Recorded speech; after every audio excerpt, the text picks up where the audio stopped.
I was just saying how to pick a mate, like make sure that you align yourself with them. But I think what's really interesting about Jordan Peterson, because I've listened to most of his material, is that one message that to me he drove home is to know yourself before you find a mate, right? Like, agreed. How do you find someone that aligns with you if you don't know what kind of person you are, if you're not conscious of who you are, right, and how you are? Yeah, like how you show up for you. Yeah, exactly.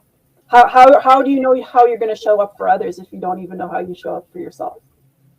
That's an excellent point. Wise words from Jordan Peterson. I don't know if he said it that way, but I'm putting. Yeah, but it's still good. It's still good. Yeah. Wisdom. Yeah. One of the other questions, and I need you guys to understand like the theme here, because I don't know if people have picked up on this.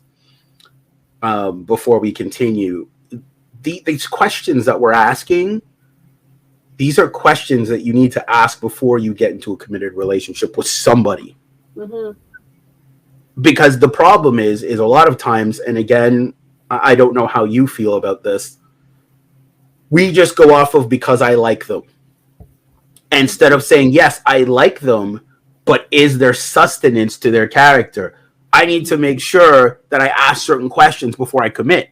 A lot of people just commit without asking any questions. It's like I told someone last night, why is it that when you buy a house, you'll read all the paperwork, you'll look at everything, you'll ask a million questions before you put your name on the dotted line? You'll do the same thing for a car. You'll do the same thing for anything, a job. But you won't do that for your dating life. Yes. And when you say asking questions, what do you mean by that?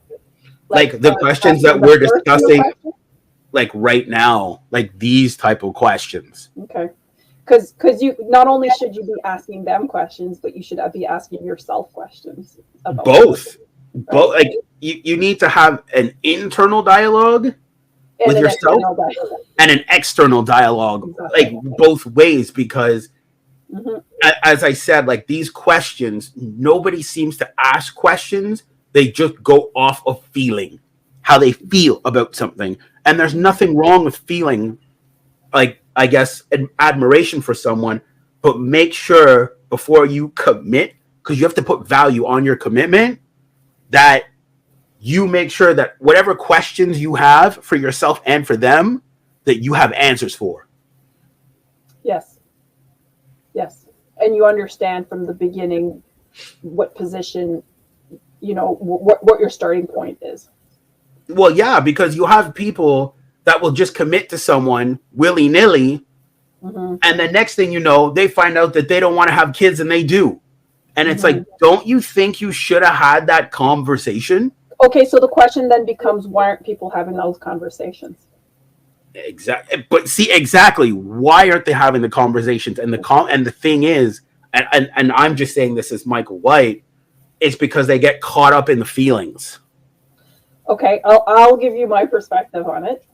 I believe the issue, there's that, but I think it's more than that. I think it's that we haven't learned how to communicate.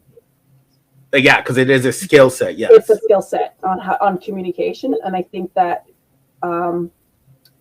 there's a lot of insecurity in the whole communication realm, and it hasn't been developed. Like you need to be, you either have to learn it or be shown how to do it, and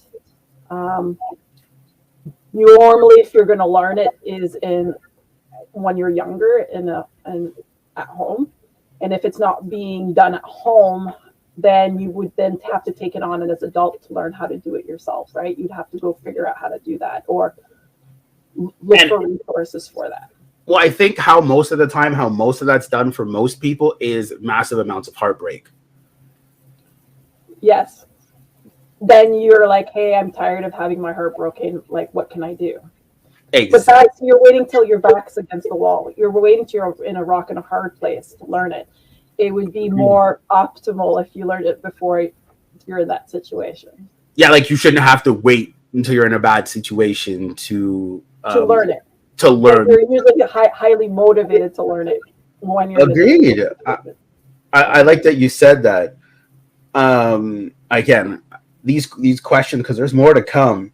So number one thing you should do is learn to communicate. All the time.